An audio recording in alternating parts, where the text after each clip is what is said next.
feast your eyes on the sorry state of affairs of this poor piece of wood, left abandoned by the roadside, only to be stumbled across by myself. And I can't help but think, is it truly as shite as it looks, or is there something lingering underneath its ragged skin? It's a tramper piece of wood. It's what it is. Mira, esta tortita de madera es un pobrecito, es una víctima de maltrato, es un hijo de puta, es un cabrón de madera, pero abajo esta piel could be something good, and that you should never judge a lump by its cover.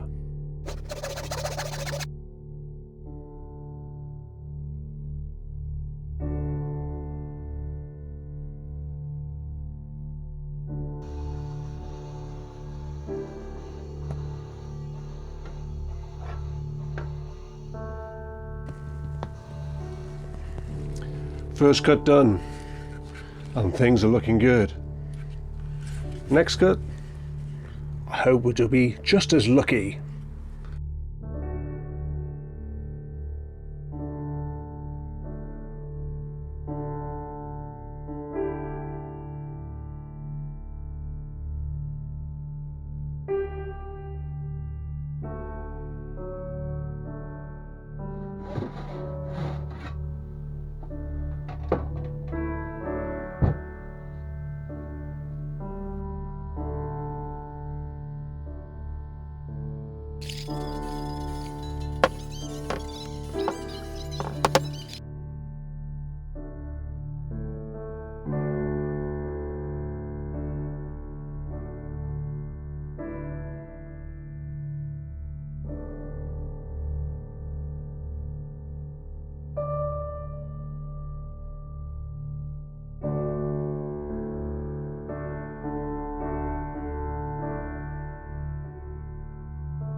point where I packaged up those offcuts from this trampy bit of wood, and I think I'm going to send them off to a couple of people that might be able to do something with them. And then I'm not going to name them because they might decide, nah, they're too trampy, and chuck them away. But you never know, they might like it. I'm going to slam them in. I've slammed them in the boxes, covered them with some shavings, bit of packaging, you know. They could perhaps do something with that as well, hint hint. And let's see what happens. Might be good, might be bad, might be nothing. You never know until you try.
Now I'm going to show you a pet hate of mine, and that's with these piano hinges.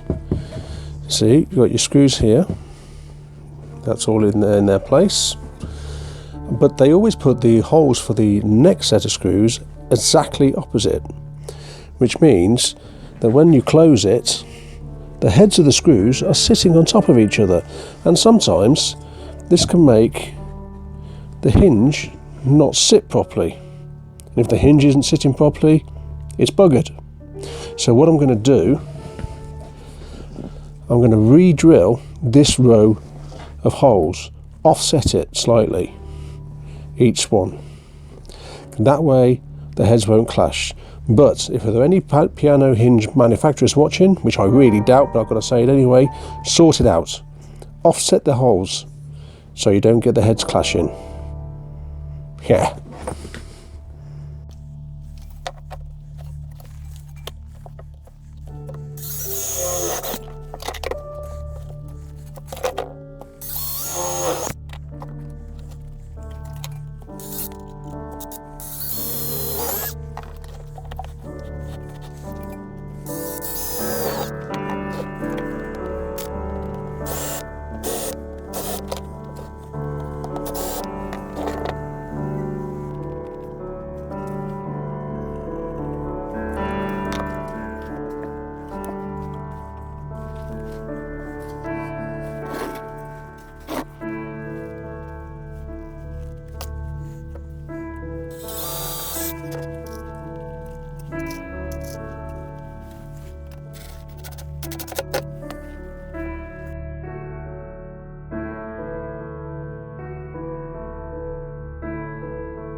Now, don't get me wrong, Still ugly, but now it's my kind of ugly.